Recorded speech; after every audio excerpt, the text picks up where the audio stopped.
Ultimately, a credit ratings agency's assessments of a country are based in how sustainable the country's budgeting processes are. Now, in the United States, it's not that great. Between the Bush administration and the current Obama administration, American finances are certainly on an unsustainable course. Tax revenues are relatively high right now, but with the baby boomers about to retire, they'll be taking their tax income with them. Spending is high and is showing few signs of being brought under control either by this administration or by Congress. There aren't a lot of options for rationalizing the budget. You could drastically increase the retirement age, you could do away with some sort of social benefit such as Social Security, you could sharply raise taxes. All of these are political non-starters. They're all political suicide. So by the books, yes, the United States deserves a downgrade, maybe more than one. But ultimately, that's irrelevant. In the case of the United States, default is absolutely impossible.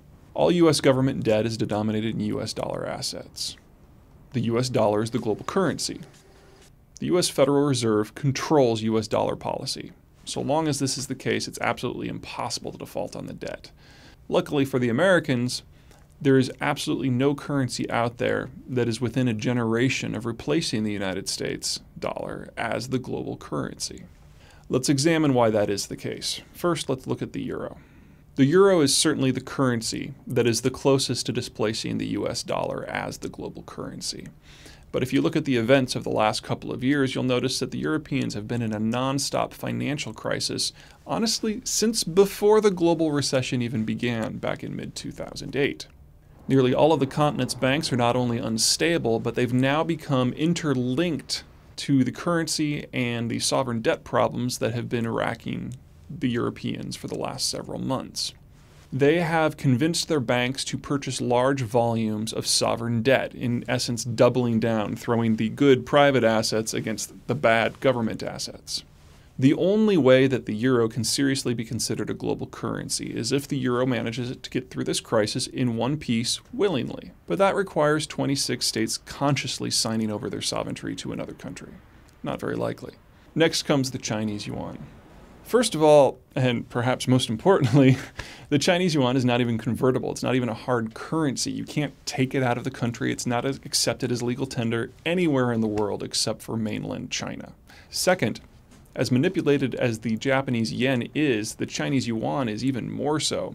In the past 3 years, the Chinese have printed the equivalent of 5 trillion US dollars in Chinese yuan in order to maintain their subsidized credit system.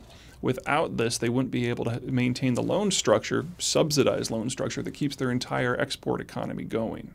Third, the currency policy is a peg to the US dollar, so the Chinese have zero currency risk. They know that the Americans will buy at X price, so they maintain the rate right there. Should the yuan fully float, all of a sudden it would be rising and falling with various trade balances. That means that the Chinese exporters would no longer have reliability in their trade negotiations. They wouldn't be able to guarantee pricing, and that would probably drive a great many of them out of business right off the bat. You make the yuan the global currency, and all of a sudden the Chinese currency is volatile because of its connections to the oil and the corn markets, for example, and you're going to be dealing with mass bankruptcies across the entire Chinese industrial base. Shortly after that, you will have mass unemployment and the social instability that the Chinese government has always feared. Fourth, they know that the real power in the system comes from the consumer, not the producer. And so long as the Chinese economy is one of exporters and not importers, they can't stomach the burden of the global currency. They need to stay linked to a much larger system. And for the foreseeable future, that system is going to be the American one. From a bookkeeping point of view, Standard & Poor's is absolutely right. U.S. spending policies are out of control. They're not showing any sign of being fixed in the near future. That said, the U.S. is a special case because it is a country that can manipulate the currency policy of the entire global system for its own benefit. And as we've seen in the past, the Federal Reserve really doesn't have a problem doing that.